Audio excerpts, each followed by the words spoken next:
ஹாப்பியா, ஹெல்தியா, ஜாலியா ஒரு லைஃப்.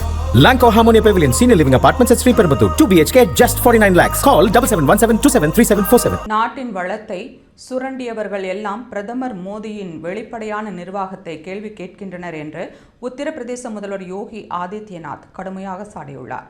மகாத்மா காந்தி தேசிய ஊரக வேலைவாய்ப்பு திட்டத்திற்கு பதிலாக பிபிஜி ராம்ஜி என்ற பெயரில் மத்திய அரசு சட்டத்தை கொண்டு வந்தது. அதற்கு நாடு முழுவதும் இருக்கும் இந்தி கூட்டணி கட்சிகள் கடும் எதிர்ப்பு தெரிவித்து வருகின்றன. இந்த நிலையில் லக்னோவில் உத்தரப்பிரதேச முதல்வர் யோகி ஆதித்யநாத் செய்தியாளர்களை சந்தித்தார். அப்போது பேசிய அவர், தேசத்தின் வளத்தை பல ஆண்டுகளாக கொள்ளையடித்தவர்கள் பிரதமர் மோடியின் வெளிப்படையான நிர்வாகத்தை கேள்வி கேட்கின்றனர். நாட்டில் ஏழைகளையும் இளைஞர்களையும் பட்டினியில் வாடச் செய்த எதிர்க்கட்சியினர் இப்போது நாட்டை வலிமையாக்குவதற்கு எடுக்கப்படும் வெளிப்படையான நடவடிக்கைகள் மீது கேள்வி எழுப்புகின்றனர் என்று கடுமையாக விமர்சித்தார்.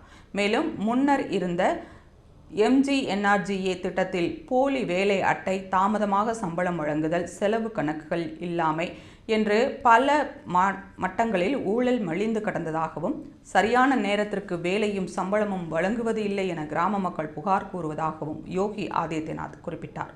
பின்னர் பிரதமர் மோடி கொண்டு வந்துள்ள புதிய திட்டத்தால் கிராம மக்கள் பெரிதும் பயனடைவார்கள் என்று கூறிய அவர், முந்தைய காலங்களில் இதுபோன்ற திட்டங்களை ஏன் செய்யவில்லை என்று மக்கள் கேட்டால் எதிர்க்கட்சிகளால் என்ன பதில் சொல்ல முடியும் என்று கேள்வி எழுப்பினார்.